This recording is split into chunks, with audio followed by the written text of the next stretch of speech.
And by I was speaking to Maharaj, the way I was sharing information with Maharaj, he told me that you are very matured and you are very inexperienced.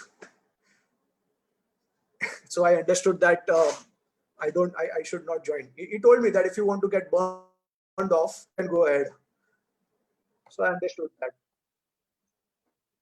So it is very important in all major important spiritual activity decisions of life.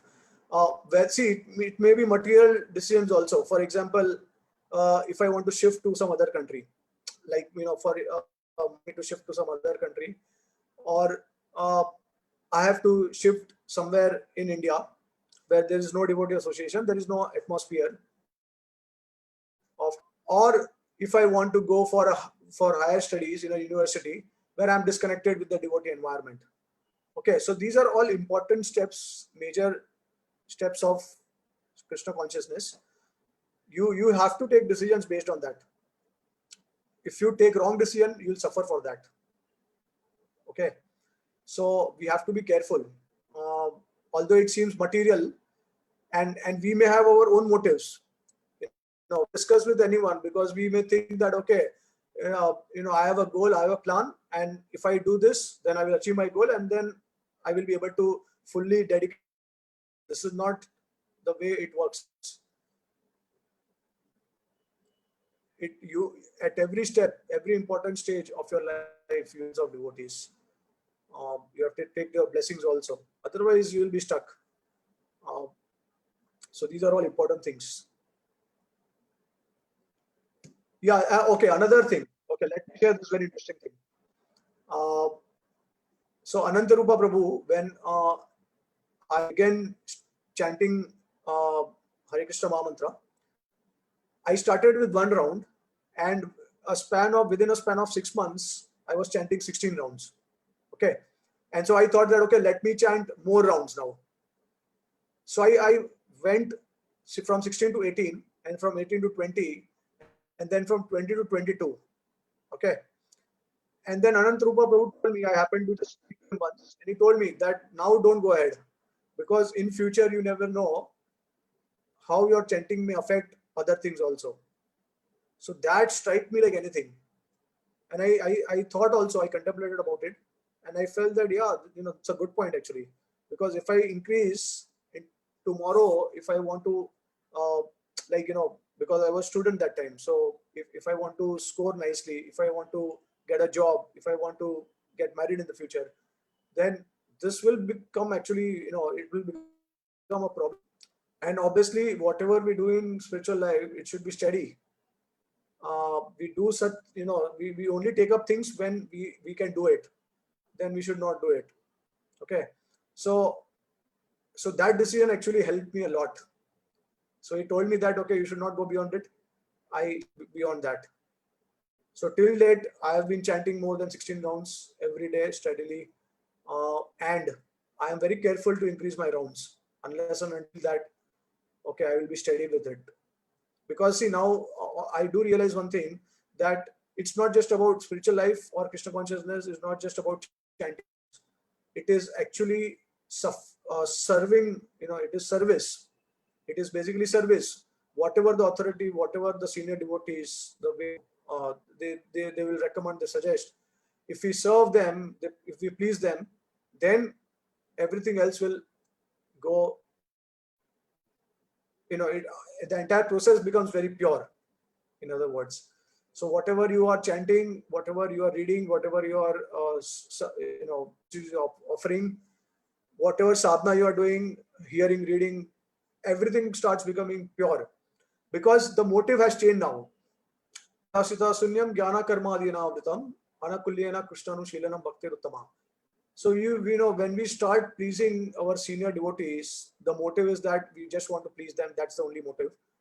So but as long as we are attached to our own ways of doing things, we want to please ourselves, and that critical. So somehow devotees, they have to make sure that they start understanding and realizing that now it's time that we start pleasing our senior devotees, or our gurujan, rather than our own concoctions. Right? Okay, so this is actually very important. So yeah, and I also realized that there is no hindrance, obstacle in chanting. We can always chant in the mind constantly. So chanting, it's not necessary we have to show off. It's all internal gain. Sadhana is all internal. The more you remember Krishna, the more you can actually absorb yourself. So it's all based on cultivation.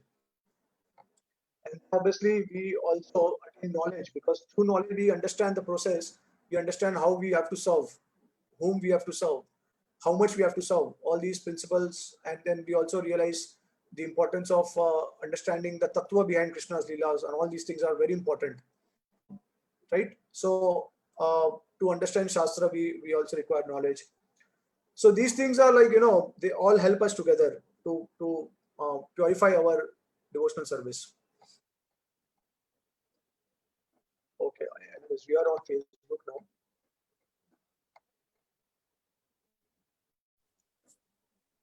Yes, please. Let's which was number we have to start? Yeah, I forgot to.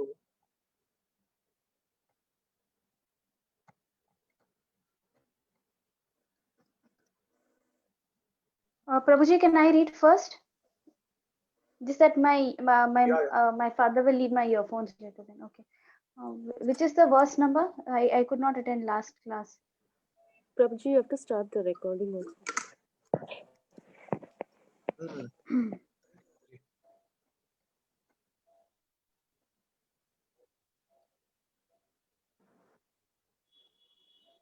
Okay. And I have to share the screen also. Madhya chapter. 255. Yeah, 256 or 255, I think.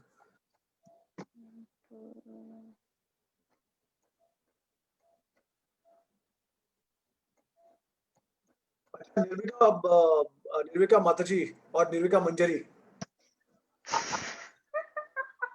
Please, Prabhuji, please. Just call me Okay. Nirvika. That's Yes. Yeah, okay. But so did you get a chance to hear the cosmology class? no, I could not do it. Yesterday, I kept myself free for the later part, but then that time I was not free, and then even later I couldn't hear it today. I even have to hear the last week's class also. That I'll finish, so I'll do it in series, like one after the other. I'll do it.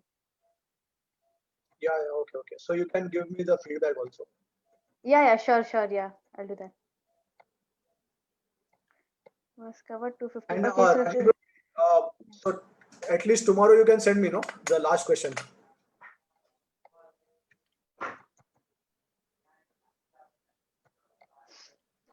Yes, Prabhuji. Okay, thank you. All right, so let me share the screen. So we have to do Kirtan also.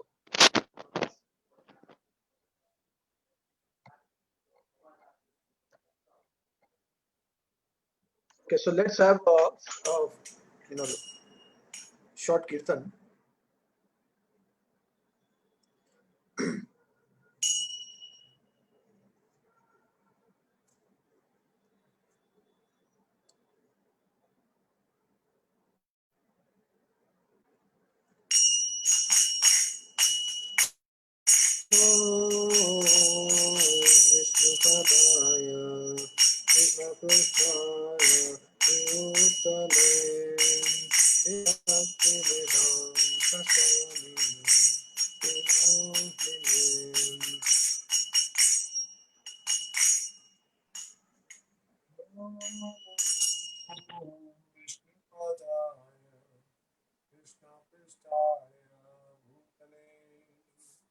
Srimati Bhakti Vedanta Swami Namne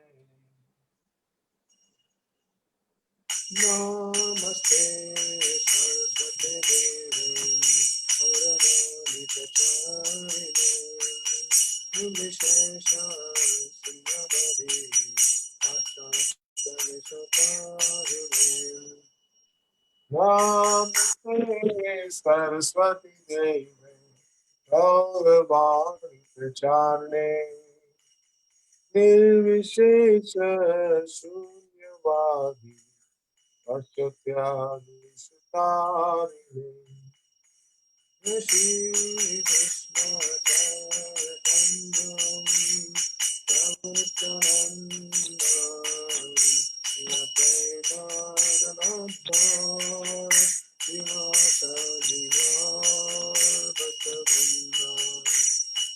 Jai Shri Krishna Chaitanya Prabhu Nityananda Shri Advaita Gadadhar Srivasadi Dasa Vrinda Hare Krishna Hare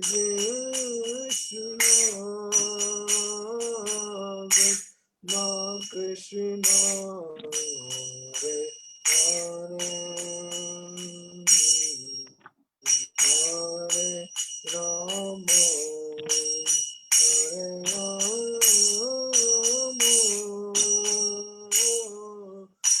Rama Rama Hare Hare Krishna Hare Krishna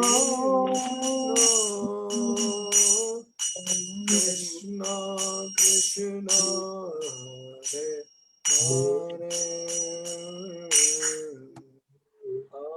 Hare Rama Hare Rama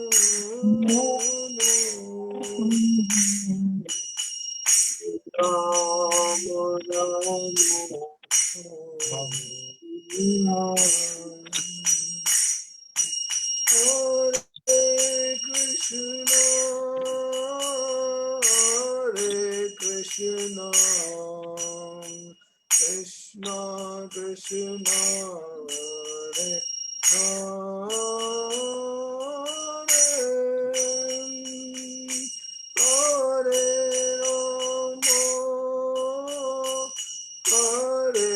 Rama,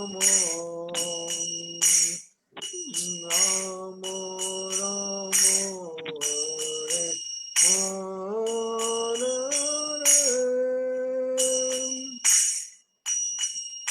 Hare Krishna, Hare Krishna, Krishna Krishna, Hare Hare, Hare Rama, Hare Rama, Ramo Ramo, Hare Hare. Hare Krishna, Hare Krishna, Krishna Krishna, Hare Rama, Hare Rama. Ramo Ramo Hare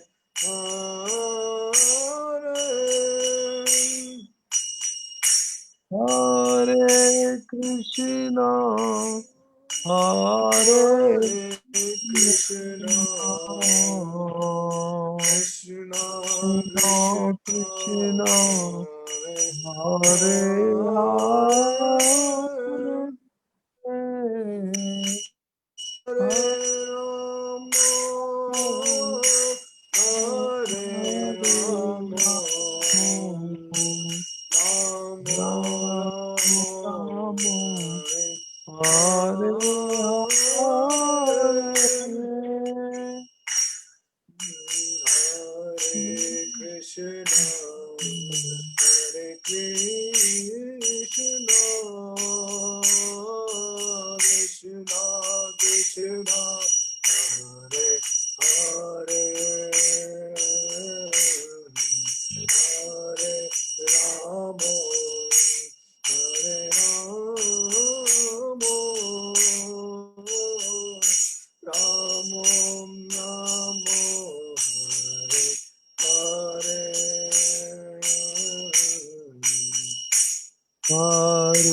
Krishna, Hare Krishna,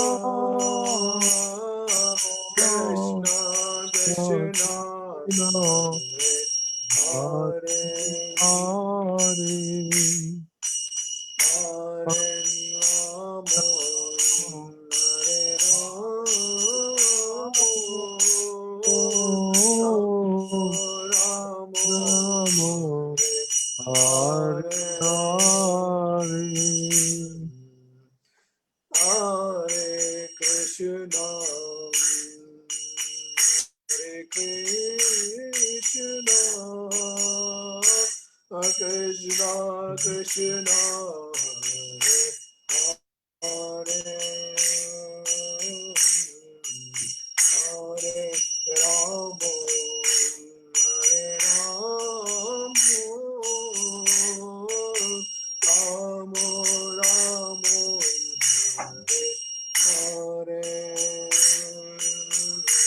Hare Krishna, Hare Krishna, Krishna Hare Hare, Hare Rama, Hare Rama, Rama Rama, Ramo Hare. Jai Gaur Premanande Hari Hari Bol Harinam Sankirtan Mahayagya ki jai Prabhupada ki jai Vaishnav ki jai. Okay, so how was the tune? Initially, I thought it was a little complicated, Prabhuji. I have not heard this tune before. Okay, any other devotees there heard this tune? Yeah, I've heard this tune here. Okay, from whom? I don't know, somewhere in Chapati I might have heard it from some devotee. Even I don't know, like I don't know who's like the originator of any of these tunes, but I think I've heard it in some. The I've heard. originator is none other than Sripad Aindra Prabhu. Oh, okay, okay, wow, okay, Jay. And so what do you feel when you sing this tune? What are the emotions that are coming out? For whom this tune is created? What do you feel? This is For a Chaitanya tune Mahaprabhu. in which particular rag? It's a very Chaitanya Bengali Mahaprabhu. rag. Okay, yeah, that's okay. Well, actually, Indra Prabhu's kirtans and tunes, they generally remind one of Vrindavan, because this is what I've heard from most of the devotees. The moment he starts his kirtan, immediately it takes us to Vrindavan. So, anyways, but yeah, Chaitanya Mahaprabhu definitely, because he's always in the mood of separation. And this doesn't this tune uh, gives an indication of a tune in separation from Krishna. Yeah, I did feel like that way. It is a very Yeah, it makes you feel a bit heavy after some time. yeah.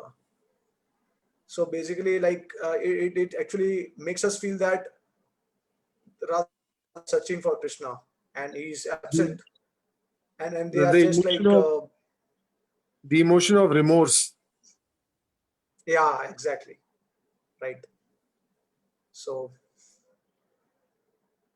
so it was actually connected to some context. That's why this tone came up. Um, yeah. So what do you, how are you, Alisha Mataji?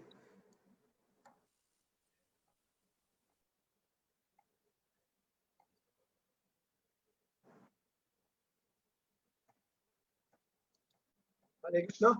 Alisha Mataji, are you there?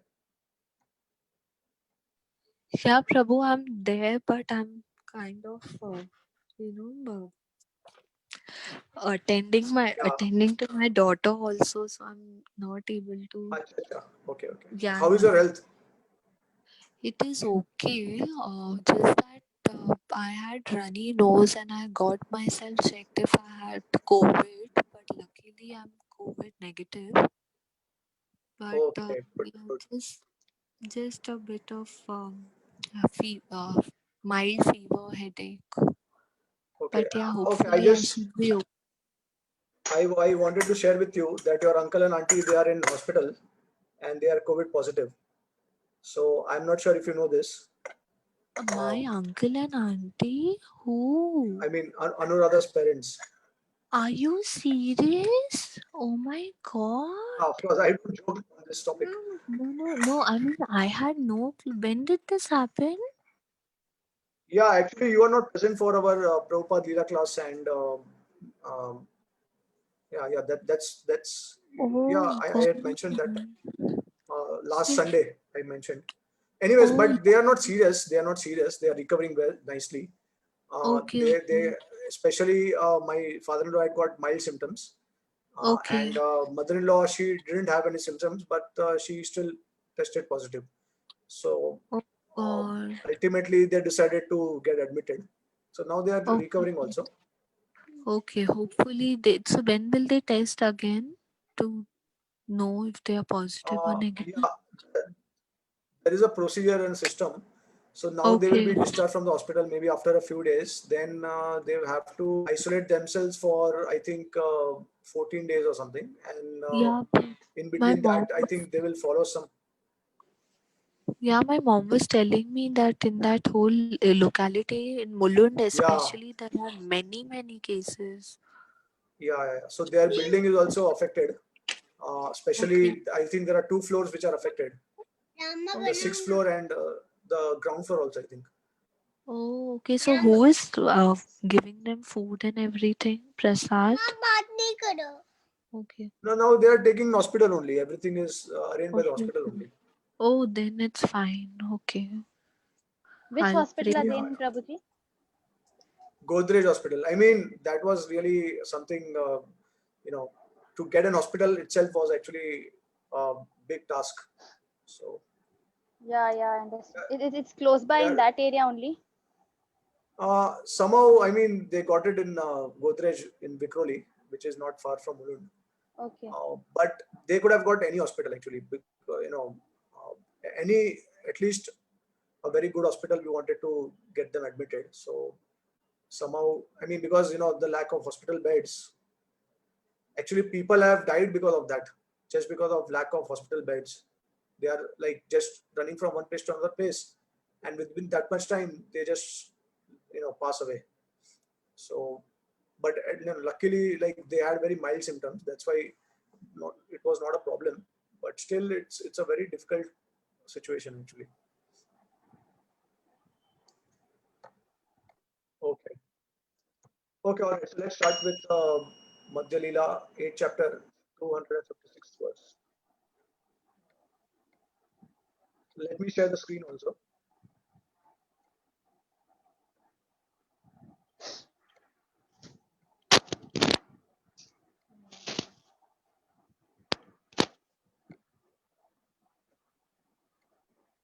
You able to see the screen?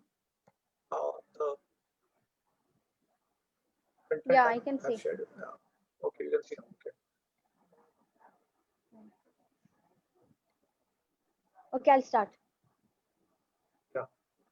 Upasira Okay. Om madhye kono. Ajnanatimirandasya Jnananjana Oh, Shalakaya sorry. Chakshurumitannina Tasmai Shri Gurave Namah. That's my Jai favorite Shri one. Krishna Chaitanya Prabhu Nityananda Shri Advaita Gadadhara Shivasadi Gaur Bhaktavrinda Hare Krishna Hare Krishna Krishna Krishna Hare Hare Hare Rama Rama Rama Hare Hare. Hare Hare. Okay. Chaitanya Charitamrit Madhya Lila, chapter 8, verse 256. उपास्येर मध्ये को न उपास्य प्रधान श्रेष्ठ उपास्य युगल राधा कृष्ण नाम Upasira, objects of worship, Madhye, among, Kon, which, Upasya, worshipable object, Pradhan, the chief, Shrestha, the chief, Upasya, worshipable object, Yugal, the couple, Radha Krishna Nam, the holy name of Radha Krishna or Hare Krishna. Shri Chaitanya Mahaprabhu asked, amongst all the worshipable objects, which is the chief? Ramananda Rai replied, the chief worshipable object is the holy name of Radha and Krishna. the Hare Krishna mantra. According to Srimad Bhagavatam 6.3.22, एतवान् एव लोकेऽस्मिन् पुंसां धर्म परस्मृतः भक्तयोगो भगवति तन्नाम गृह्णादिभिः. In this material world, the living entity's only business is to accept the path of Bhakti Yoga and chant the holy name of the Lord.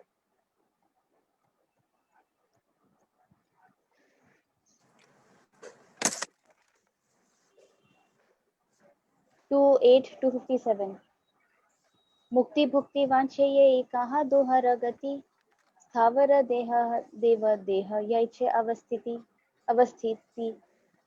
mukti liberation bhukti sense enjoyment vanche desires ye one who kaha where duhara of both of them gati the destination sthavara deha the body of a tree deva deha the body of a demigod yaiche just as avasthiti situated.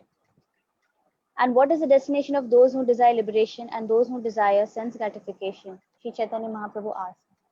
Ramananda Rai replied, those who attempt to merge into the existence of the Supreme Lord will have to accept bodies like those of trees. And those who are overly inclined towards sense gratification will attain the bodies of demigods. Purport. Those who desire liberation by merging into the existence of God do not desire sense gratification within the material world. On the other hand, they have no information about serving the lotus feet of the Lord. Consequently, they are doomed to stand like trees for many thousands of years. Although trees are living entities, they are non-moving. The liberated soul who merges into the existence of the Lord is no better than the trees. Trees also stand in the Lord's existence because material energy and the Lord's energy are the same. Similarly, the Brahman effulgence is also the energy of the Supreme Lord. It is the same whether one remains in the Brahman effulgence or in the material energy, because in neither is there spiritual activity. Better situated are those who desire sense gratification and promotion to the heavenly planets. Such people want to enjoy themselves like denizens of heaven in the gardens of paradise. They at least retain their individuality in order to enjoy life. But the impersonalists who try to lose their individuality also lose both material and spiritual pleasure. The last destination of the Buddhist philosophers is to become just like a stone, which is immovable and has neither material nor spiritual activity. As far as the hard-working karmis are concerned, Srimad Bhagavatam states in 11.10.23, इष्टवेह देवता यज्ञे स्वर्लोकम यति यज्ञिकः भुञ्जिता देववत् तत्र भोगन दिव्यं निजर्जितन्. After performing various sacrificial rituals for elevation to the heavenly planets, the karmis go there and enjoy themselves with the demigods to the extent that they have obtained the results of pious activities. In the Bhagavad Gita 9.20-21, Lord Krishna states, Traividya mama soma paha Traividya mama soma paha putapapa yagner ishtva swargatim parthayante te punyam asadya surendra lokam asnanti divyan divigdeva bhogan te tam bhuktva swargalokam vishalam shine punye martya lokam vishanti evam trei dharmam anuprapanna gata gata gatagatam kama labhante. Those who study the Vedas and drink som juice, seeking the heavenly planets, worship me indirectly. Purified of sinful reactions, they take birth on the pious heavenly planet of Indra, where they enjoy godly delights. When they have thus enjoyed vast heavenly sense pleasure and the results of their pious activities are exhausted, they return to this mortal planet again. Thus, those who seek sense enjoyment by adhering to the principles of the three Vedas achieve only repeated birth and death. Therefore, after finishing the results of pious activities, the karmis return to this planet in the form of rain, and they begin their life as grass and plants in the evolutionary process. Oh, wow. Coming in the form of rains. Very interesting.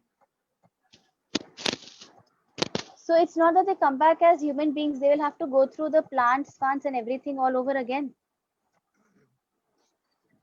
Uh, yeah, I mean, generally, if they are exhausting their karmas completely, then they have to start with the evolutionary process. They cannot directly come in the form of human life. But it also depends.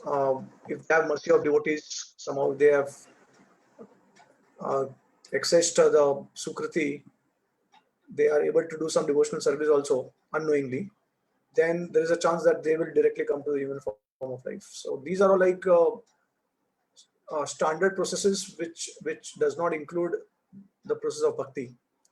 So if you do not get in connection with the limbs of bhakti, then you have to follow the standard process. But if you are connected to any of the limbs of bhakti, or if you get the mercy of devotees and the Lord, then definitely you can attain a human form of life. So, see, we generally talk about the 84 lakh species of life and how we are evolving. Yeah, so generally we talk about the 84 lakh species and how we evolve from one species to another species, right? And we say that after undergoing all these 84 lakh species of life, we are finally attain a human form of life. But this is not exactly the way it is, because in the process there are many living entities who come in touch with the devotees of the Lord, and also the process of devotion. And the Lord has arranged in such a way that these living entities, they come to him as soon as possible, quickly. So not each and every jiva will come in the form of, or they will undergo all these 8.4 million species of life. They may directly transmigrate to a human form of life, or they may also, depending on their karma, they may go to the different planetary system. So they may go to Swargloka if they have, if they get attracted to performing some austerities, um, and if they please Lord Brahma, then they may also go to Brahmaloka, and uh, if they get association of devotees in Swargloka, which is very rare, then they may also go back to Godhead from there. But this is a very rare scenario. So generally, as we have discussed in our cosmology class yesterday, that Bharatvarsha, the ninth division of Bharatvarsha, is the only place where you can actually choose to go above, below, or go back to Godhead, or in between. Okay, which is Bhumandala, Swaraloka, or the upper planetary system, which is Maharlok, Janalok, Tapalok, Satyalok, or the lower planetary system, which is Atal, Vital, Sutal, all these systems. Or you can also go to hellish planets, which is right at the bottom, which is just near the bottom of the Bhumandala, right? And then you also have Bhumandala. Within the Bhumandala, you have 7 oceans and 7 islands, and you have different varshas in Bhumandala also, in different islands. So you can go to any of these places depending on your karmas. So generally it is said that if you are in the mode of ignorance, and if you want to enjoy in the material world, or if you have that much piety, although you may be in the mode of ignorance, but you have sufficient piety, then you take birth in the lower planetary system, where you enjoy in the mode of ignorance, and then you may also have that much piety, which can take you to Swargloka. But then, so these other 8 varshas, other than Bharat Varsha, and the 6 other dvipas also. So these are the places for the jivas who exhaust their karmas, who are just about to exhaust their karma in the Swargloka, and then they descend into Bhumandala. And so in Bhumandala, they live for 10,000 years. And after finishing their karma, they will get opportunity to come to Bharatvarsha, where they will start, they may take a human form, or they may also start with this, as Prabhupada is saying, that, in the form of rain, and then will start their life as grass and plants, right? Karma is very complicated. We cannot say exactly how, there are laws of karma, but then obviously we have the mercy of devotees and Krishna, and that's why it is difficult to say exactly how that evolution takes place. In general, this is the process for someone who is not connected to bhakti. Okay, so any question or comment?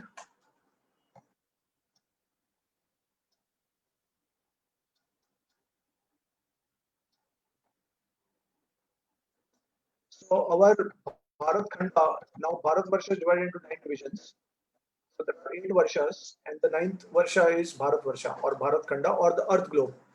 Only in that Earth globe we can actually decide or we have a choice or there is karma. In fact, something very interesting. Only in this Bharat Khanda we have this Satyuga, Treta, Dwapar, and Kaliyuga because there is karma. That's why we have these four divisions. In other yugas, in other varshas, there is no concept like that. Okay, so So what do they have there then? Like in yeah. time, So as in I terms of said, like time. like in the other six dvipas, other than Jambudvipa, the other six dvipas they live only for more than 1,000 years, and in Jambudvipa they live for 10,000 years. So the experience is like that of Trita Yuga. Okay, so there is only like one, you can say, there's only one yuga in the other versions of Jambudvipa. So you can, once you start hearing the cosmology class, you will understand all these things very clear because a lot of visuals are there. Okay. Yeah. So yeah. So I recommend very strongly every devotee if they can go through the cosmology class. Uh, so Alicia Madhuri, did you get a chance to hear?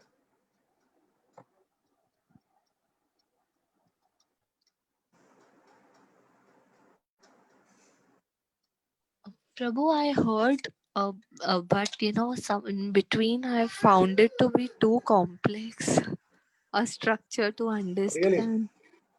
Yeah, I mean, Acha. So it was did you join live? too. No. I was hearing on YouTube on Yeah. Pavitra Connect page.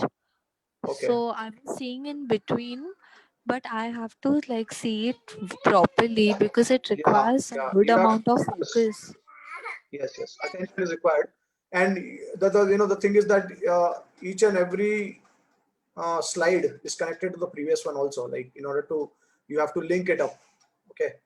So you when you see the video, you have to be focused. And one more thing I will tell you that you will probably not be able to understand everything in the first watch. So you'll have to watch it repeatedly, and this is how we can actually understand these aspects of cosmology by watching it repeatedly and clarifying doubts. Actually, I was thinking what we can do. See, this was a summary, and they were like very restricted, limited with time. They don't want to go beyond a certain limit. So initially, they were asking me to do it in 1 hour, but I said that it's not possible to do it in 1 hour. So at least allow me for 1.5 hours. Okay, so somehow they allowed me, and then I presented the summary, and I had to go quickly also a bit. But what I'm thinking is that let's have a special session where I'll be presenting specially for devotees, and in between each particular dvipa or each particular concept, we should have questions from devotees. So that way, it will become very easier for all of us to understand in more depth. Right? We can do like that also. So then, when we are doing it amongst ourselves, we are very like liberal in terms of time. So we can take our own time, we can understand, and we can go ahead like that. So it may take maybe around 2 hours, 2.5 hours also.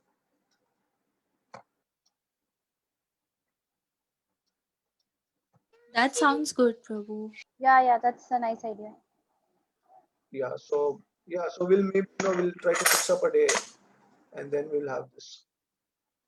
Okay. So next.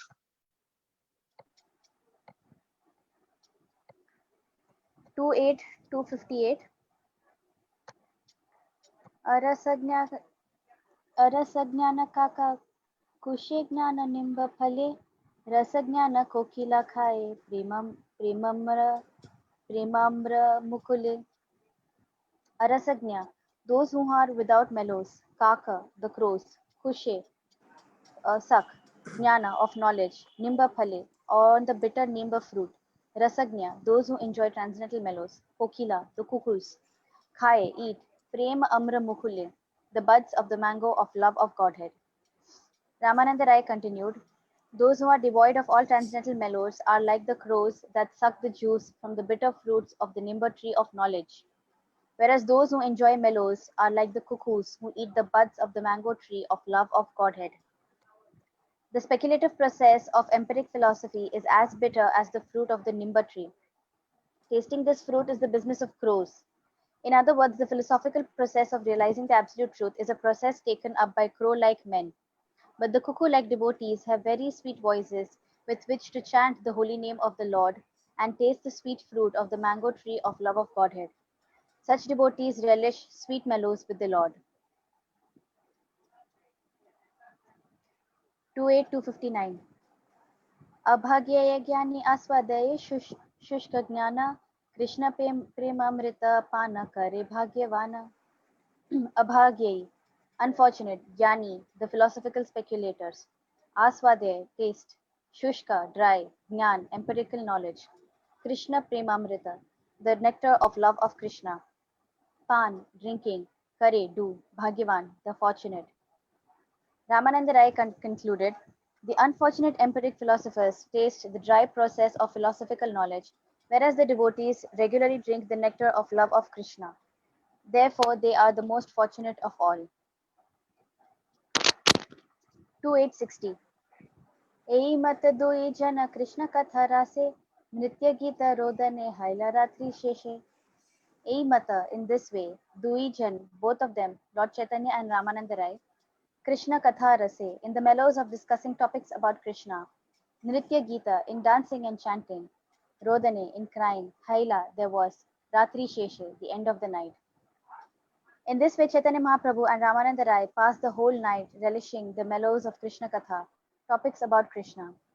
While they were chanting, dancing, and crying, the night ended. Okay. Two, Swati Mata, you would okay. like to continue?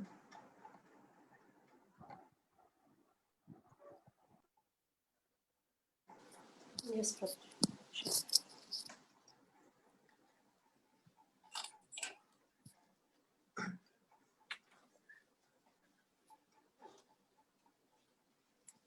Two 61. दोन्ही निज निज कार्य चलिला विहाने संध्याकाले राया आसी मिलिला आरे दीनी. दोन्ही, both of them, Nija Nija Karye, in their respective duties. Chalila departed, Vihane in the morning, Sandhya Kale in the evening, Raya, Ramananda Raya, Asi coming again, Milila meet Ara next Dine on the day. Translation. The next morning they both departed to perform their respective duties, but in the evening Ramananda Raya returned to meet the Lord again.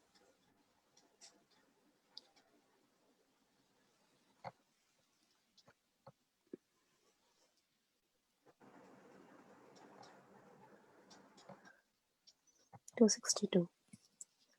इष्टगोष्ठी Krishna कथा काही कथा क्षण प्रभुपदाधारी राया करे निवेदन.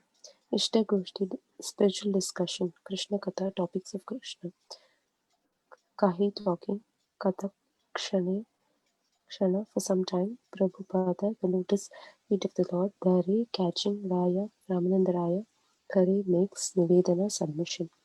That evening, after discussing the topics of Krishna for some time, Ramananda Raya caught hold of the lotus feet of the Lord and spoke as follows.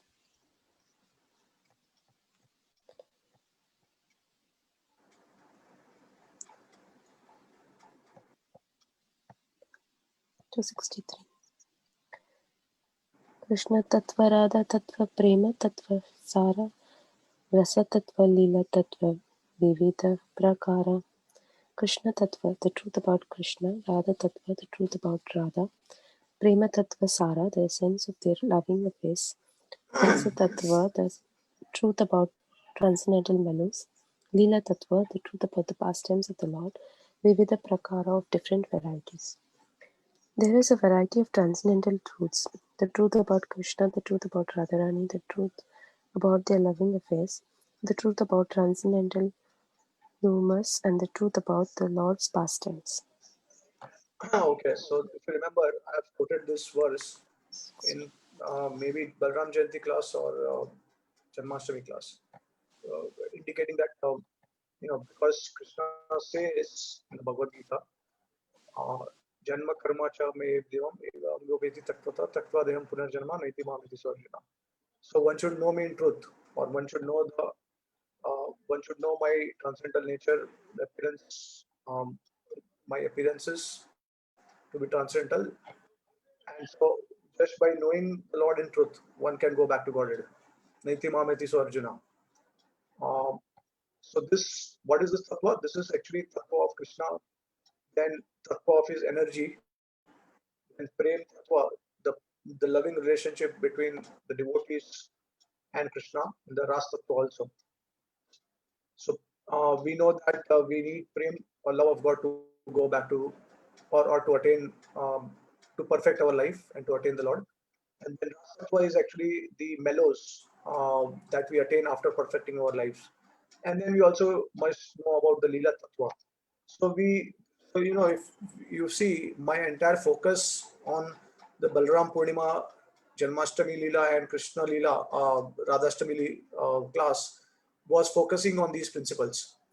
So here we have elaborately discussed Krishna Tattva, who is Krishna, who is Radha, then Prema Tattva Sar, right?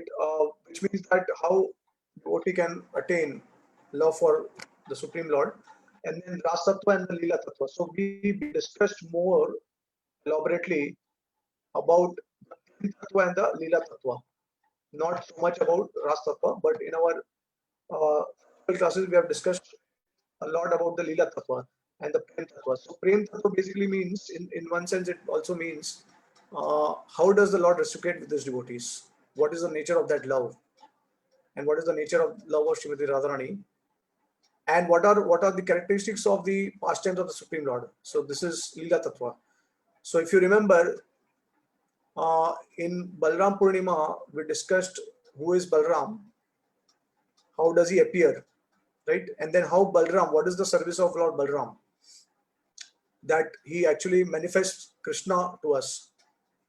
As a guru, his role is to manifest Krishna to us. He will bring Krishna to us. And then obviously, as the Supreme Personality of Servitude Godhead, how he is also helping us to destroy our anarthas in the form of killing the demons, right? So Balram as Guru Tattva, he is helping us to achieve all these objectives. And so these are the Leela Tattvas of Lord Balram. So he's doing some Leela and there's some Tattva behind it. There's some principles. And then in Janmashtami class, we have discussed about the appearance of Lord Krishna, how he appears. Obviously, his appearance is transcendental. And then we also discussed about Krishna's return to Vraj and Uddhav's visit to Vrindavan. Right? We have discussed elaborately on in our Janmashtami class. Do you remember? Do you remember all these, at least the essence of all these points? Uddhav returning to Vrindavan and pacifying the Vrajvasis. And then Krishna's, he left Vrindavan for Mathura and Dwarka, but then he again re-entered Vraj. So if you remember, I spoke about Krishna's manifestation or appearance in Vraj in the form of his Aprakat Lila, in the form of his Aprakat manifestation. And then later on, in his Prakat form, he entered Vrindavan, which is when he killed the demon.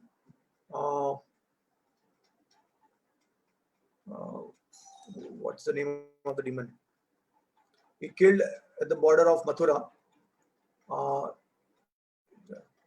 Dantvakra. Yeah. So after killing Dantvakra, Krishna re-enters Vrindavan. And he re-enters in his Prakat form. Whereas earlier, in the beginning, he entered. So after 3 months, see, after Krishna is finishing his education in the Gurukul of Sandipani Muni, so just after that, immediately he returns to Vrindavan. But he is returning in his Aprakat form. And then I explained about what is the difference between Aprakat form and Prakat form, right? So, so these are all the different Leela Tattvas of the Lord. So one has to understand that. And then the nature of that love, how Krishna is reciprocating with the devotees' love. So he's sending messengers like Uddhava. Okay. And then when Uddhava is entering Vrindavan, so it is amazing that he sees two forms of the Vrajvasis. One who are feeling separation from Krishna and one who are blissful. So basically, blissful means obviously they are having exchange with Krishna, and so that means Krishna is actually present. So see, that's why the Srimad Bhagavatam, Vishnu Chakra Thakur recommends that when Uddhava is entering Vrindavan, all the Vrajvasis are so blissful. He is seeing a blissful image of Vraj and Vrajvasis. And what to speak of the Vrajvasis, but the trees, the bushes, the forest, the gardens, Yamuna, everyone is actually blissful. Okay, otherwise all of them, they are completely dried up uh, in separation from Krishna, right? But Uddhav is seeing a very different image of Vrindavan, although he has heard so much about the Vrajvasis. And then we also know why Uddhav was the only one who was selected for this particular mission. And so he's seeing two forms. Now what is happening here? So earlier when he's entering Vraj, he's seeing the blissful form of Vrajvasi, but as soon as he gets down from his chariot and he starts going to the palace of Nand Maharaj, then he's seeing the uh, the Vipralamba bhav of the Vrajvasis, where they are constantly in tears, they're separated from the Lord, very uh, they are completely broken and dejected, right? So, and that's how Uddhava is trying to pacify Nand Maharaj and Yashoda Maya, but he is not able to do it because he fails in that. He is not capable of pacifying them because the intensity of love of them is extremely high, right? And then it's so interesting that the next day, because now he's not able to pacify them, so he stays there for one night. The next morning, again he sees the blissful form of Vrindavan, and then again after some time, just as he's about to meet the Rajagopis, then when he comes in contact with them, he's seeing the Vipralam Bhav of the Vrajvasis. So see how Yogmaya is arranging different situations so expertly, that depending on the mood of the devotees, Yogmaya is arranging so many different she's arranging so many things just to increase the intensity of the devotees, and at the same time also to add flavor in the rasa, right? So these are the Lila tattvas of the Lord. And then ultimately Uddhav leaves Vrindavan. So after trying to pacifying the gopis, he is not able to pacify them also. And then he stays there for probably 2 months or more. And then he also, desires to be a creeper in Vrindavan, or to a blade of grass, to become a blade of grass at Kusum Sarovar, right? And we know that how Uddhav Kund and Kusum Sarovar, they are opposite to each other. When we take Govardhan Parikrama, so Uddhav Kund is on one side, and opposite to that is Kusum Sarovar. And Uddhava desired to become a blade of grass in Kusum Sarovar. So he's still there in the blade of grass, because he was so inspired by the devotion of the Brajagopis. But then again, he leaves Vrindavan. So then, where is Krishna? So now again Krishna has disappeared. So these are inconceivable pastimes of the Lord, which we can only understand when we understand through the eyes of the previous acharyas and the Goswamis, right? And then in Radhashtami class also, there was an elaborate discussion about the disappearance of all these gopis and how they appear as queens in Dwarka, right? And so then, I also discussed that actually in Goloka, there are two forms of Rajvasis. One is in Parkiya Bhav, one is in Swakiya Bhav. So Radharani was cursed in Goloka. That was actually the Swakiya aspect of Srimati Radharani. And the original Radharani is in Vrindavan, in the Parkiya Bhav. Her expansion is there in the Swakiya Bhav in Gokul. And so when the pastime happened, the cursing of Sridhama and Radharani, they are exchanging curse with each other. So this actually happened with the Swakiya expansion of Srimati Radharani. That's why this Swakiya expansion was separated from Krishna for 100 years.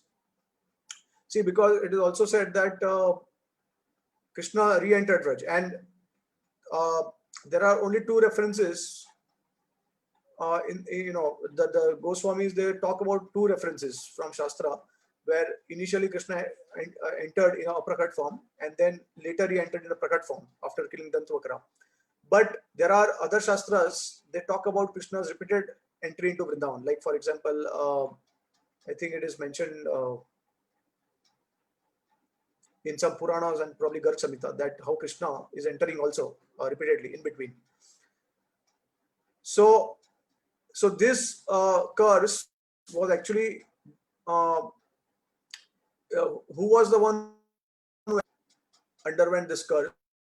The effect of the curse was actually the Swaki expansion of Srimati Radharani, and they were the ones who were actually separated from Krishna for 100 years, because when Krishna, along with his associates, they descended in Gokul, in you can say in Bhaumavraj. So that time, what happened? All these Swakiya expansions, they entered into the body of the Parikiya expansions, the Parikiya forms, the original forms of the Vrajvasis. They all entered into the bodies. That's why in Bhaumavraj, there is only one place. There is no division of Swakiya and Parikiya as such, which is there in Goloka. Okay, uh, and so because of that, the moment Krishna is leaving for Dwarka, and then till the time they are reappearing as queens in Dwarka, they are experiencing that 100 days of separation because they are inside the body of the original forms of Brajvasis. But then Krishna is also appearing, he is also re-entering, but he is exchanging relationship with the Parikya forms of the associates. So these are all very complex things. Unless and until we have a sound knowledge about Lila Tattva of the Lord, we can actually not understand how these events are happening. It's very difficult to reconcile all these things. Okay, but everything is possible by the arrangement of Yog Maya, right? Now, for example, even Rasa dance, Rasa dance pastime, Rasa Panchadhyay, we'll see that when they are assembling all the gopis, they are leaving their husbands, families, relatives, and they are running, and they want to meet Krishna very desperately. So they enter into the forest, and then Krishna is like teasing them, and he's trying to discourage them. But then we know the intensity of their love, so they counter argue with Krishna, and they stay there. So we know that how Krishna is enjoying pastime with the gopis, and then suddenly he disappears from them, and then Radharani is the one who is accompanying Krishna, and then after some time Krishna is even uh, disappearing from the association of Srimati Radharani. So now when the gopis, they are bereft of Krishna's association, and when Krishna is enjoying with Radharani, before that the gopis, when they are searching Krishna, so that time they are enacting many pastimes of Krishna. For example, killing of Putna demon, then killing of Sakadasur, killing of Trinavarta, and then how Krishna is dancing on the Kalya demon, serpent, and all these pastimes that Krishna had performed earlier. So they are mimicking all these pastimes. They are imitating.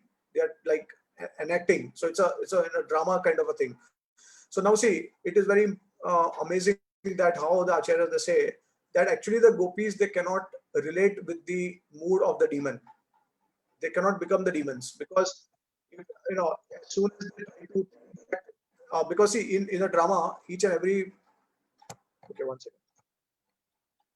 So each and every devotee has to take some role, right? So one has to act like a demon, one has to act like a Brajvasi, one has to act like a messenger, like that. Different characters and roles are there. So now the gopis actually couldn't identify with the demon. They cannot take the role of a demon because that would be contrary to their mood, and it will spoil their mood.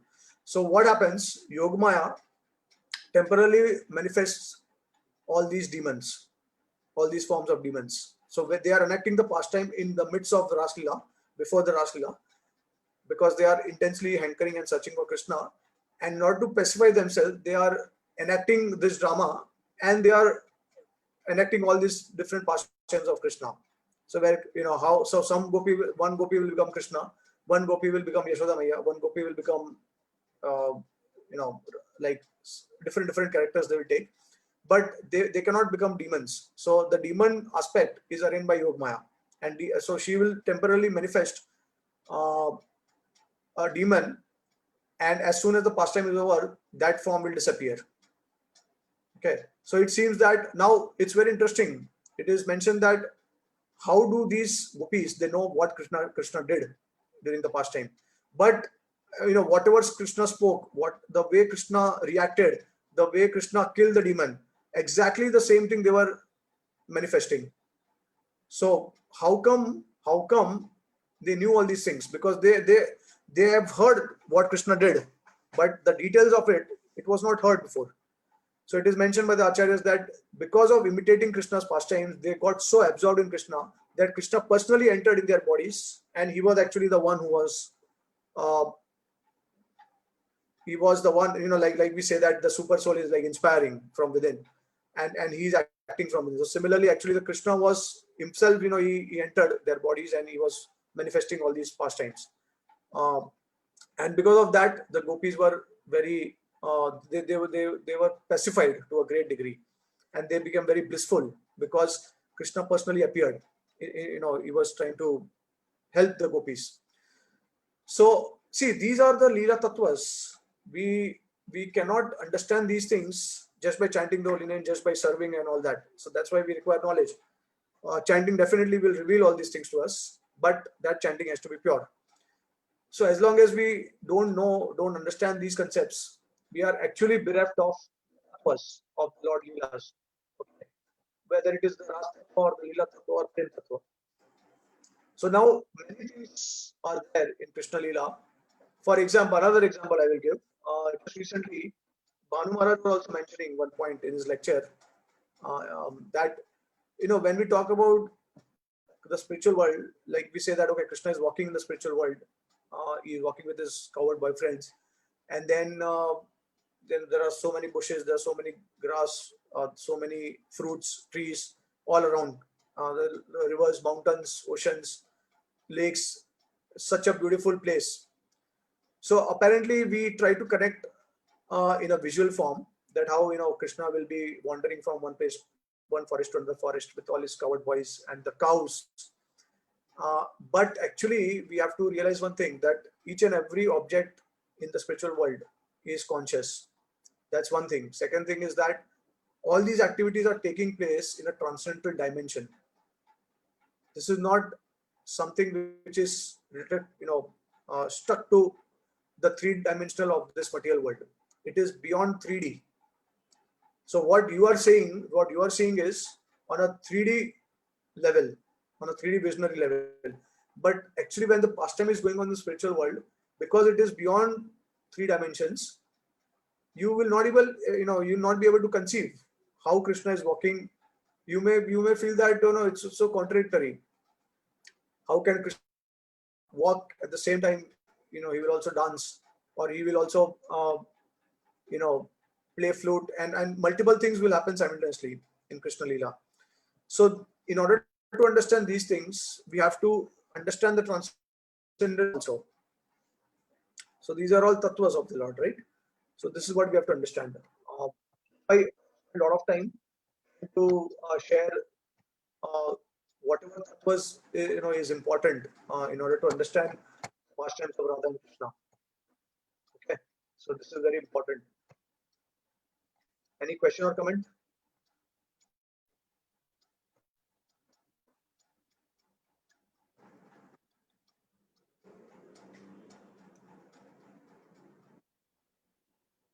I hope that devotees have heard the Janmashtami, Radhashtami, and Balram Purnima class.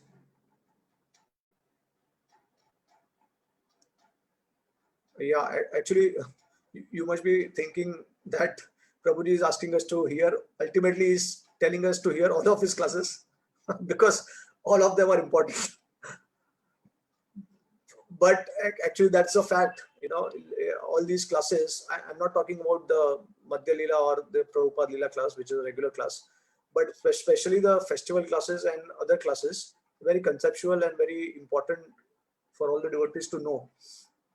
So that's why I strongly recommend that especially the classes that have a particular topic. So these are very important. For example, cosmology is definitely a topic in itself, and it's something that we all the devotees should know very thoroughly, because when we are presenting the cosmology to others, it will impress a lot of non-devotees also, and they will be very happy to know that how our Vedic culture and scriptures, they are so accurately matching the modern science, the figures of the modern science. Okay, there may be some contradictory things also, but at the same time, the dimensions and the overall figures that we attain by calculation, it is so accurately uh, close to modern science also. And at the same time, they can also appreciate the Lord's creation.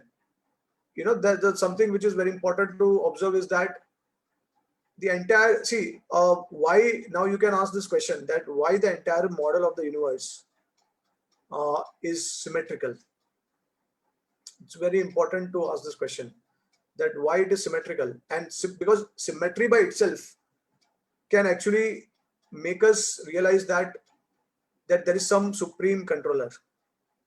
If there was no symmetry, if things were random, then definitely, there was like, we couldn't think about it, that okay, there was supreme controller. But because there is precision, accuracy, and there is symmetry, we can immediately relate. We can understand that there is a supreme personality of Godhead. Okay, so this is one thing about the structure of the universe. It is symmetrical, completely symmetrical. And the second aspect is, you see how the Lord is placing all the jivas in different realms according to their karmas.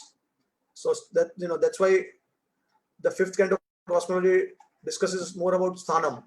Sthanam means poshanam, maintenance of the living entities, by giving them a place in the universe. And it is so logical also at the same time, because the more pious you are, the more higher you are.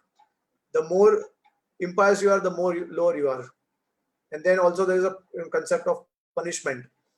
So punishment is also happening at the very lower position. It is not happening at the higher position, right? Hellish planets are downwards. It is not upward. So see, these are all very logical things. And then in between we have the Bhumandala, exactly, which is meant for pious and impious people both, a combination. So that's why, if you remember, in one of the slides it was mentioned, those who have pious, those who are Malechas and those who are Aryas, they reside in Bharat Khanda, right? A mixture of higher, lower. So if you consider, in the middle, it will have effect of both. So see how perfectly the everything. It's amazing, right? And then so these are all very important things that we need to understand. That's why I said that fifth canto is so close to the heart of Krishna, which is sixth canto. And then the fifth canto is, ultimately, it is very close to Srimati Radharani also, because Krishna's heart is Srimati Radharani. So if you understand fifth canto very thoroughly, then you also please Srimati Radharani, because that's the material energy is ultimately it's an energy, and energy is the personification of energy, Srimati Radharani, right? So this is how we connect with different aspects. And ultimately we know that how Bhagavatam is also not different from Krishna, right? So so it is so important that we understand the Srimad Bhagavatam very thoroughly. And there is such a interesting phenomenon which, if you observe carefully, now see, it is very interesting that the first six cantos, especially the first five cantos, there is a description about Swayambhuva Manu. But when you enter the sixth canto, you are directly transported to Chakshusha Manu, which is the sixth Manu. There are 14 Manus in one day of Brahma. And then you suddenly are entering into the sixth Manu. You will not realize that. And that's how you actually understand how not Narsingadev, who is described in seventh canto, how he appeared, and he appeared in the Chakshusha Manu period. He has not appeared in the Swayambhuva Manu period, and he has also not appeared in Vaivastha Manu period, or at least the Bhagavatam is describing of the Lord's appearance during the time of Chakshusha Manu period, the sixth Manu. so ours is Vaivastha Manu, 7th Manu, but Narsingadev appeared in the 6th Manu period, right? So you will actually understand the sequence of events happening, and that's why when you read the overview of the Srimad Bhagavatam, and our devotees, they have done fantastic job by providing that link and connection from one canto to another canto, till the last canto. So we can systematically arrange, understand all these concepts very nicely, right? So this is a great, it's a wonderful service that they have done. And what we need to do is we have to read the entire Srimad Bhagavatam, or we can read one canto at one time, then go to the overview, and then go to the second canto, read the overview. Like that, we can connect, we can link up. So that's how we'll understand actually the transcendental nature of the Supreme Lord, and more deeply we'll be able to appreciate the amazing way the Lord has presented, whether it is the Bhagavatam, the creation, or the material world, or anything. It is simply beyond our imagination. So we'll start appreciating the transcendental nature of the Lord. That's why Krishna says, those who understand me in truth, or understand my transcendental nature and appearances and activities, they will not take birth in this world again. Right? So this is so important. Prabhu, I have a question. Elaborating. Yeah. Do all universes have a similar structure as our universe? I mean, is the structure standard? Like there are middle planetary system, upper and lower, Yeah. or all these Yeah. details are only pertaining to our universe? No, it's the same.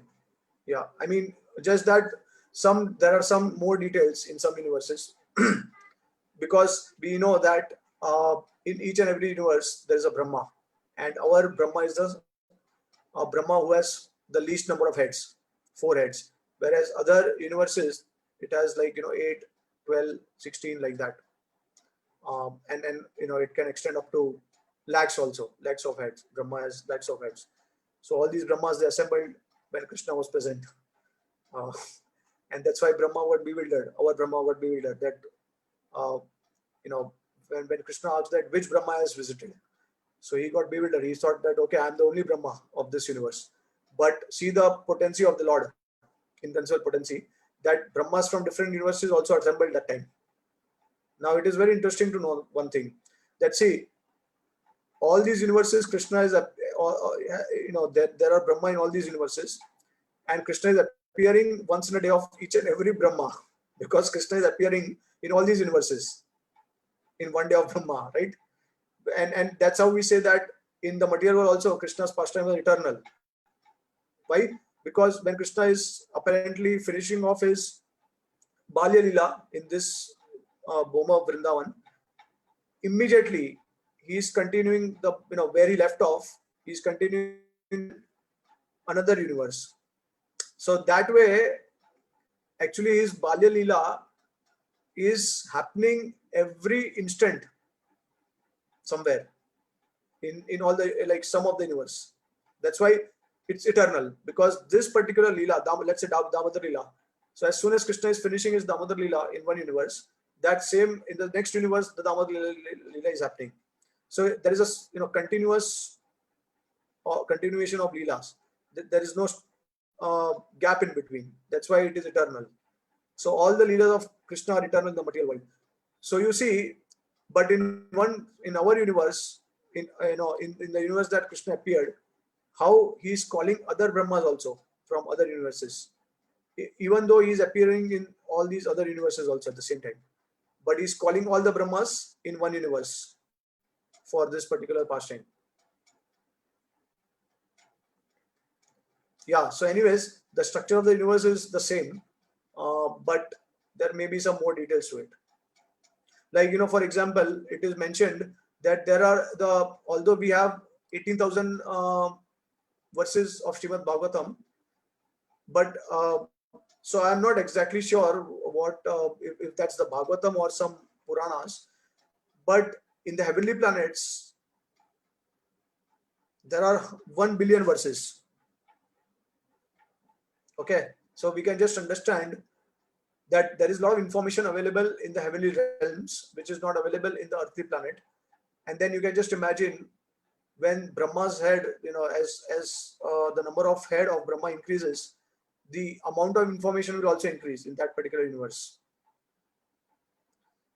Okay, so this is the, I mean, all this is inconceivable, simultaneously one and different like that. And then one time Rajiv Prabhu had asked one nice question. He had asked, yeah, when we are discussing about the pastime of Krishna visiting Mahavishnu. So Rajiv Prabhu asked that which Krishna is this? Because we know that Mahavishnu is, because his question was that each and every universe Krishna is appearing. So it is possible that Krishna, when he took Arjuna and then when they visited Mahavishnu, so before some time also saw another Krishna of another universe, because in that also in that universe also the same pastime must have happened, where Krishna took Arjuna to Mahavishnu, because Mahavishnu is one only. All the universes are emanating from the body of Mahavishnu, right? So Mahavishnu is one only, but then there Krishna is appearing in infinite universes. So there are infinite Krishnas. so Mahavishnu is constantly getting actually the associate of Krishna in one sense. So that was a intelligent question. But yeah, the idea is that Mahavishnu is still not satisfied, even though he's seeing Krishna repeatedly, but he's still not satisfied. So that's why he feels that the association of Krishna is very rare. Okay, the more we associate with Krishna, and even if the association is for a long period of time, but it becomes short, because when we enjoy something, time passes, time flies by like anything. And if we don't like an activity, or we are separated from someone whom we love, then the time, even though it is very small, it will appear that it's a huge time difference. So this probably, I mean, I'm just philosophically speculating about this, that Mahavishnu must have felt the same thing. That's why he was not satisfied with Krishna's, multiple Krishna's appearance in his abode. Rajiv Prabhu, do you remember?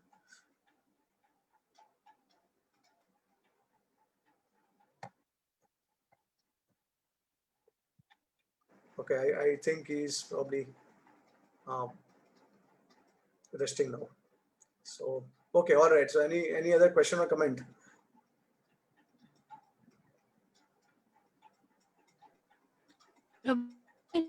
Remember this one thing that when Vasudev that had prayed that let all living beings be liberated. So from this universe, actually, all the living beings went back to Godhead. So we have come from a different universe to fill up this space, right? I mean, that's what I concluded. Okay, so I was listening to one class of Bhanu Maharaj, and one devotee asked this question to Maharaj, that Maharaj, do a jiva from one particular universe go to another universe? And Maharaj was like, he was laughing. He said that, well, they don't need to, because there is sufficient space in the entire universe to go from one place to another place. So there is no need actually. So he was saying that generally they do not go.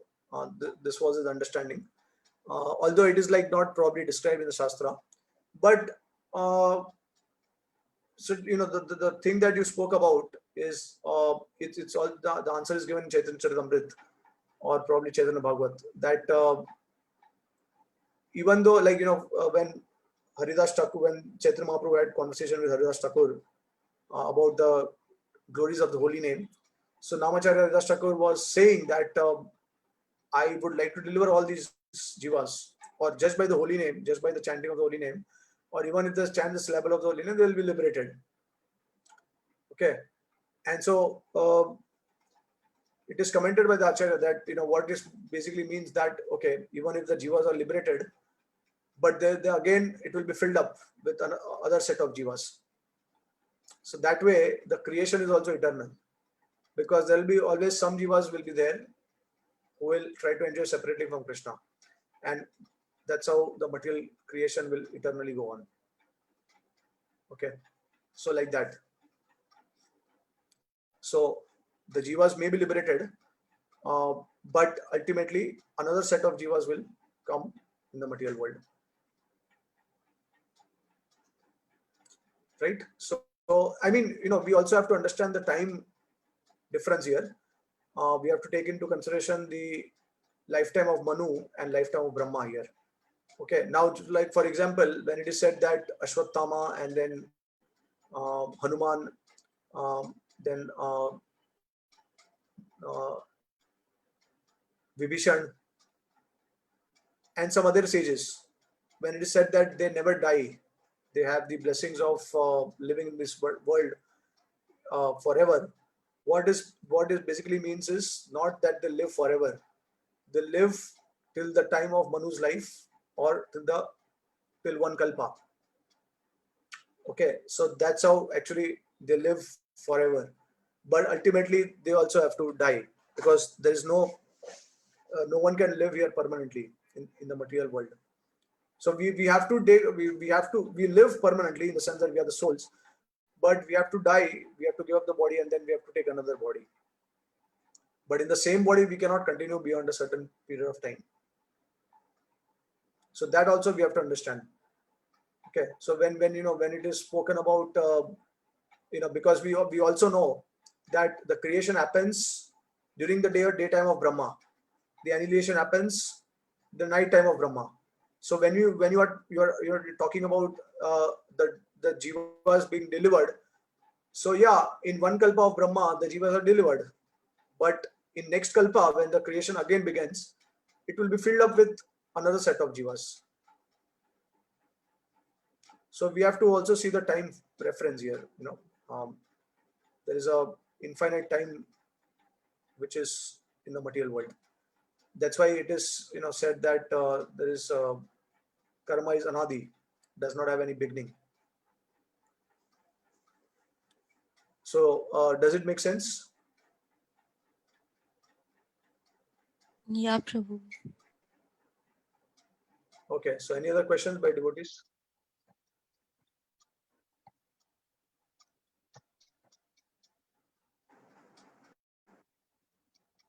Okay, so we can just continue maybe for another few verses, then we can stop.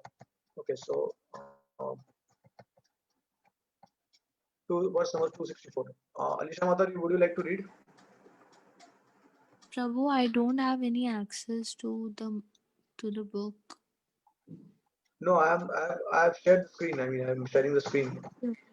Then I can read, Okay. provided my voice is clear. Yeah, it is very clear. Okay. The Sanskrit also, just the English?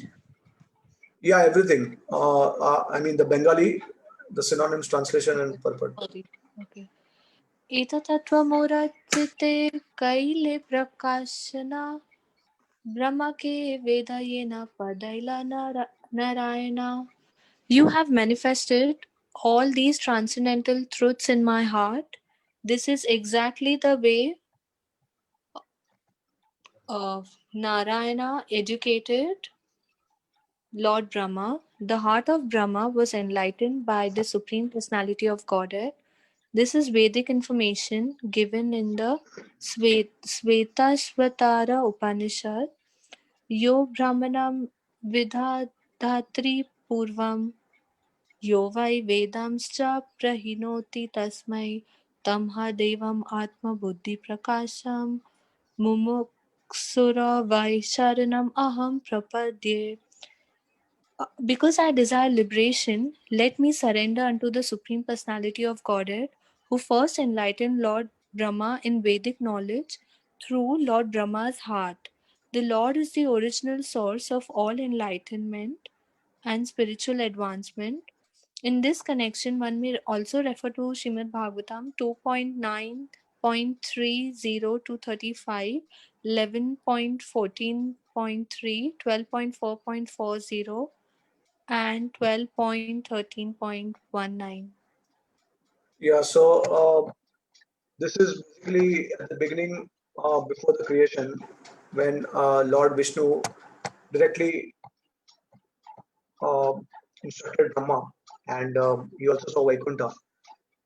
So this is also popularly known as the Chatushloki Bhagavatam. Actually, the Bhagavatam originally it consists of only 4 verses. Um, so Lord Narayan gave this Chatushloki, he explained this Chatushloki to Brahma. Now see, it's also amazing how a living entity like Brahma is able to understand the meaning behind these 4 slokas. For us, there are 18,000 slokas in order to understand Bhagavatam, but for Brahma, there are only 4 slokas.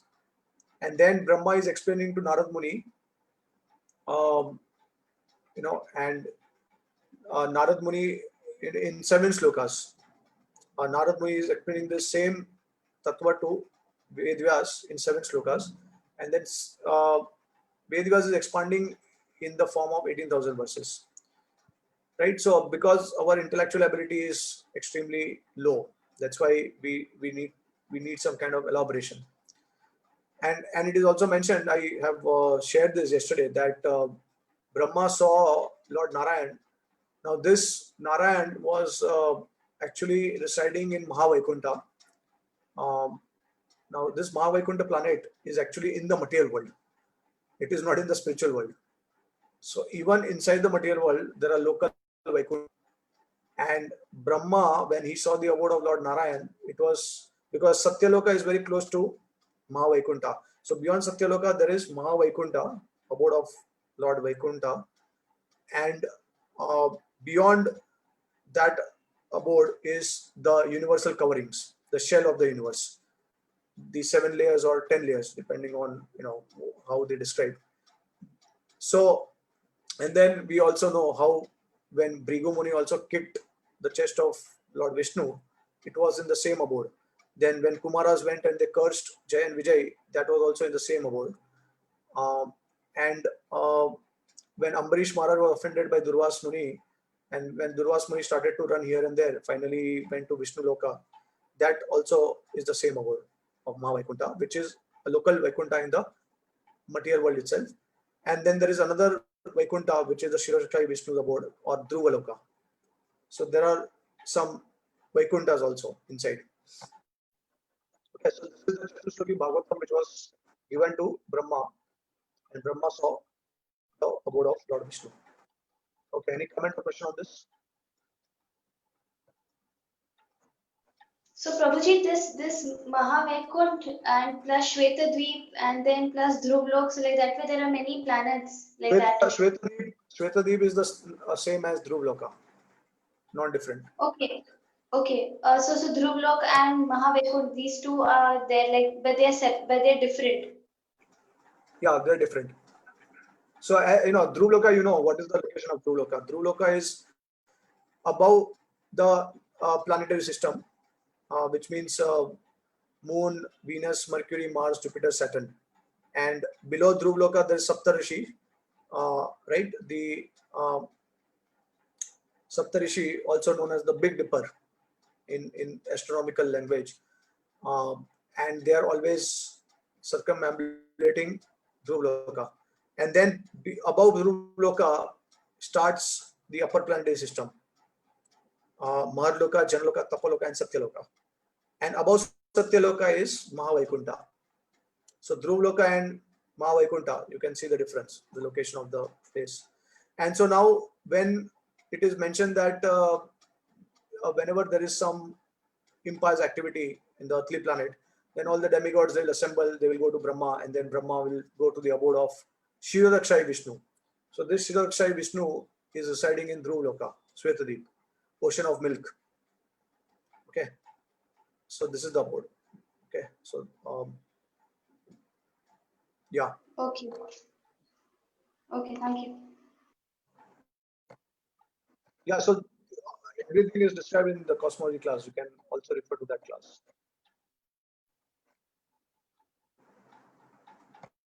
Okay, you can continue the next verse.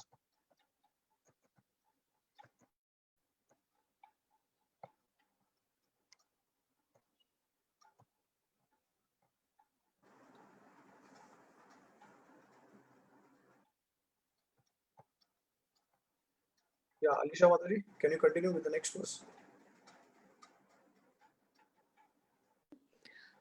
अंतर्यामी ईशावरेरा ए रीतिहाय बाहिरे न कहे वस्तु प्रकाशे हृदय. Ramananda Rai continued, the super soul within Can you also read the synonyms? Oh, okay. Hang on. Antaryami, the super soul, Ishwarera of the personality of Godhead. A, this. Riti, the system. Hai is Bahire, externally. Na kahe, does not speak. Vastu, the facts. Prakashi, manifests. Hridaye, within the heart. Translation. Ramananda Rai continued, the supersoul within everyone's heart speaks not externally but from within. He instructs the devotees in all respects, and that is his way of instruction. Purport. Here, Sri Ramananda Rai admits that Sri Chaitanya Mahaprabhu is the super soul. It is the super soul that inspires the devotees. Therefore, he is the original source of the Gayatri Mantra, which states Om Bhur Bhuvasvaha Tat Savitur Varenyam Bhargo Devasya Dhimahi Diyo Yo Nah Prachodayat. Savita is the original source of all intelligence. That Savita is Lord Chaitanya Mahaprabhu. This is confirmed in Srimad Bhagavatam. Uh, Prachodit Prachoditayena Pur. How do I? So this is Sanskrit. Okay. प्रचोदितायेन पुरा सरस्वती वितान्वातचस्य सतीं स्मृतिं हृदि स्वलक्षणा प्रादुरभूत्खिलास्यतः समे ऋषिणं Rishabh प्रसीदतम्.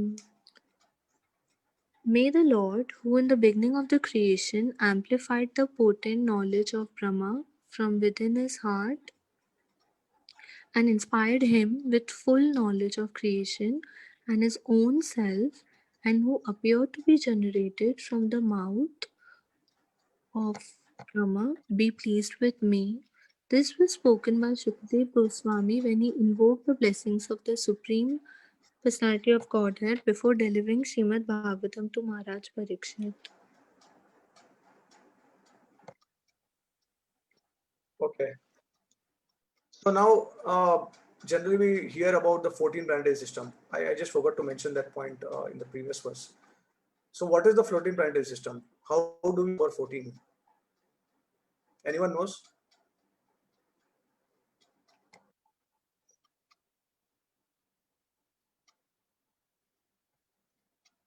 Prabhu, could you repeat the question? Planetary system. How do we get the number 14? How the planetary systems are 14 in number? Here we, in the Gayatri Mantra itself, see there is a reference to the Bhuvar, Bhuva, Bhuvar Loka, Bhur Loka, Bhuvar Loka, and Swarga Loka. Om Bhur Bhuva Swaha Tatsa Vidur Varenyam. So basically, it's a mantra which is saying that we want to get liberated from the material world. Okay. Om Bhur is Bhumandal. Bhuvar Loka is uh, the Antariksha, which is basically the 7 lower planetary system, and then Swarga Loka is heavenly abode, right? So now, what is the meaning of like, why do we say that there are 14 planetary systems? How does it come up to 14? Actually, this is something that I forgot to mention in our cosmology class.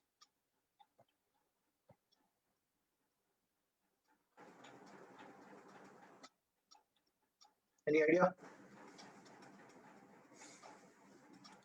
You want to count the planetary systems and find out how it comes to 14?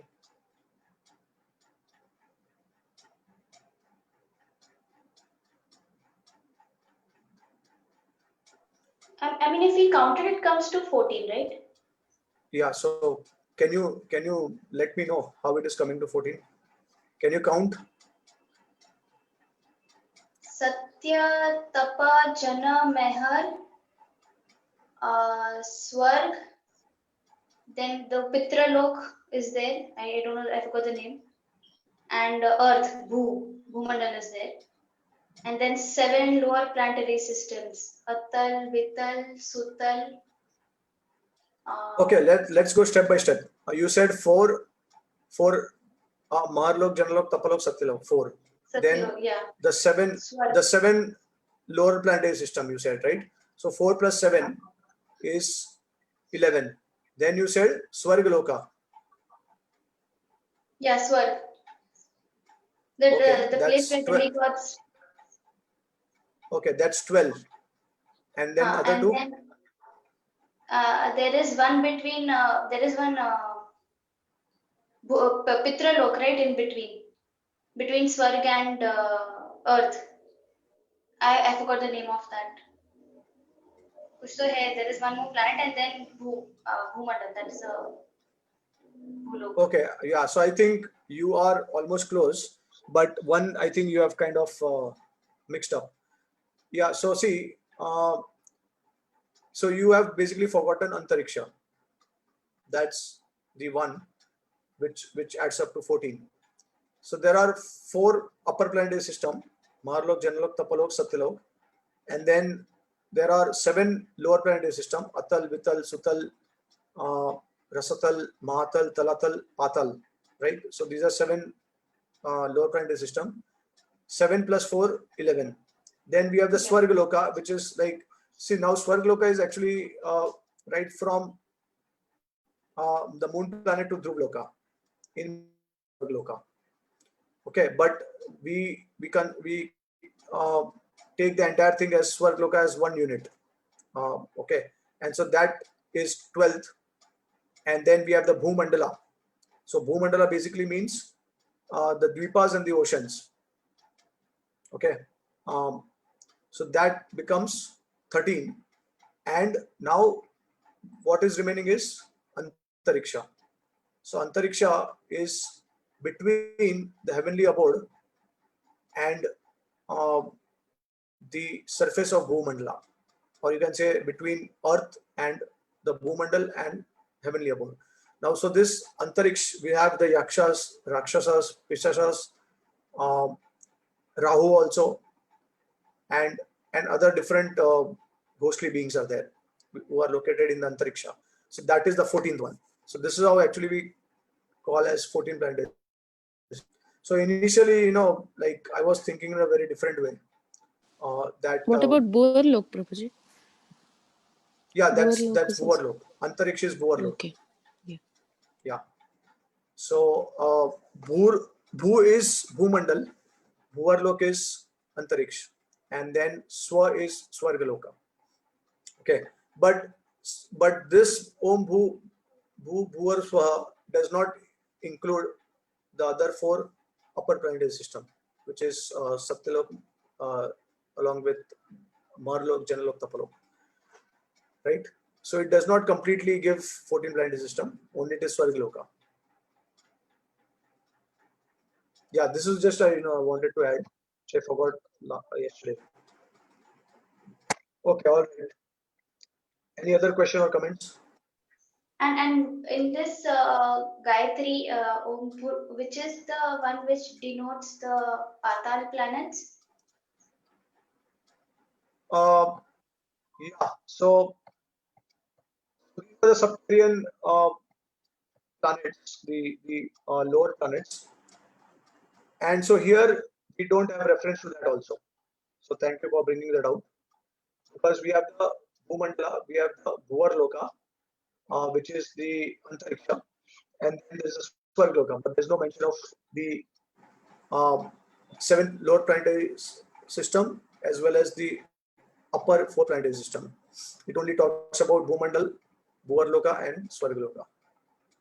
Yeah, or maybe it's also possible that they may include in Bhuvarloka, they may include the 7 lower planetary system, and in Swargaloka they may also include the 4 upper planetary system. it can be interpreted in that way also. So because generally Swargaloka we talk about heavenly abodes, and in one sense, even the four lokas, Marloka, Janloka, Tapaloka, Satyaloka, because they are also in the material world, and we can attain, we can attain these abodes, uh, right? So maybe it is also possible that these could be included in Swargaloka itself, like as a unit. But generally, technically speaking, Swargaloka only goes up to Dhruvaloka. Beyond that is actually a different realm. Yeah, because in Canto 2 Subodhini, which is given by Bhaktivedanta Vidyapeeth, in that this was mentioned that when they upper planetary systems means all from Satyalok till Swarga, it means actually. I mean, it didn't give reference to like this Gayatri mantra, but in short, it's just when they mention like Swarga, it generally denotes that it includes from Yeah, Satyalok, from yeah, Brahmalok to Swarga. yeah. I mean, it can be interpreted in that way also. But when we specifically talk about the 14 planetary system, that time we understand that it mentions Swargaloka separately from these four upper planetary systems. So maybe in that context it is different, but here probably as a unit, because we also know the Gayatri Mantra is actually giving us liberation. Okay, and liberation means you are uh, going, you are actually coming out of the seven layers. You are penetrating the seven layers, and then we have the Brahman effulgence. So you are merging in the Brahman. You are becoming one with Brahman. Okay, so that's the indication of Gayatri Mantra. Now, obviously, with reference to different conceptions, the Gayatri Mantra can also mean differently. Now, here the meaning of the word Savitur is actually referred to as Lord Vishnu for Vaikuntha. It can also refer to Krishna for Goloka. And then Savitur can also refer to the sun god in this material world. Okay, but that sun god is actually considered to be Surya Narayan, an expansion of Lord Narayan. So for Vaikuntha followers, it's an expansion of Lord Narayan. And for Krishna worshippers, it's expansion of Lord Krishna. Okay, so depending on conception of the chanter, he will attain different destination. But in general, the Gayatri Mantra gives liberation. So this liberation is beyond the material coverings, the seven layers. That's why maybe in the spiritual context, Swarg also includes the above four planetary system. Okay, all right. So yeah, I think it was a very wonderful discussion we had about the effects of Krishna Lila Tattva and also about the planetary systems. Okay, all right. So thank you all the devotees for. Just one wanted to ask you. Did you check my YouTube channel? There are some thumbnails that we have recently uploaded, and these thumbnails were created by my cousin. Let me share with you on screen. Have you checked? Any one of you have checked my YouTube channel recently?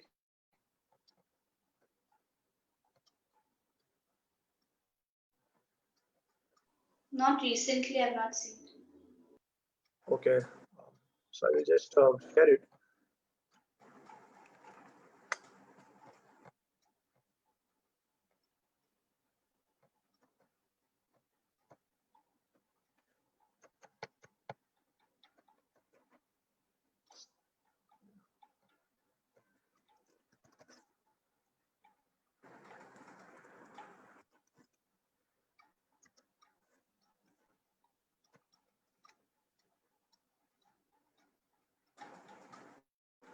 Okay, I'm sharing the screen now.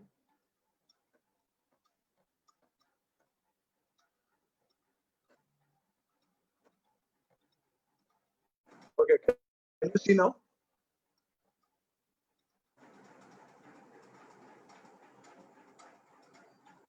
Are you able to see the screen? Yes, Yeah, I Prabhu. can see. Yes, Prabhu. Yeah, so you see, okay, let me go to my channel.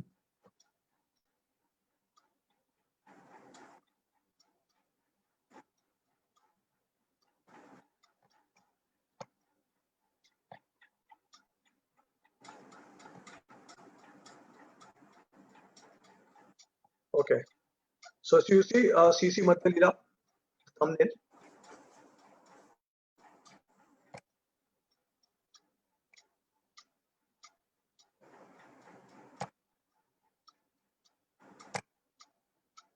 Are you able to see? Yeah, Prabhu. Yeah. So how is it? The Prabhupada Leelas and CC Madhya Lila. Very Looks nice. amazing. Yeah. Then see the Radha Ashtami also here. Yeah, Balramji, I can see. Yeah. Balram Purnima. Then Radha Ashtami you can see here. See here. Okay, yeah. And what we have done is whatever topic that I have covered, that also we have described. So you see topics. There is one side below Radha Ashtami topics, and in Balram Purnima also you will see in the center topics covered, and then Janmashtami also you'll see that. So this is just recently created by my cousin, and yeah, so we'll be uploading between for all these festival classes and other classes, also special classes by senior devotees. Also, we'll be adding some thumbnails. Your cousin is a Okay. devotee. Yeah, I mean not, but like quite supportive, favorable, and he's like my uncle's son, and so we are like real brothers only. He's in US currently,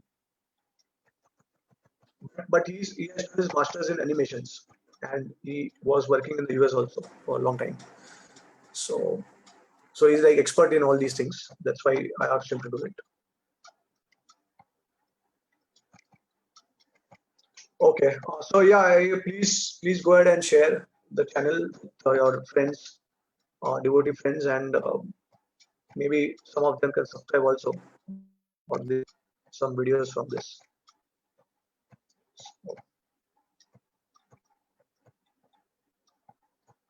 Okay, all right.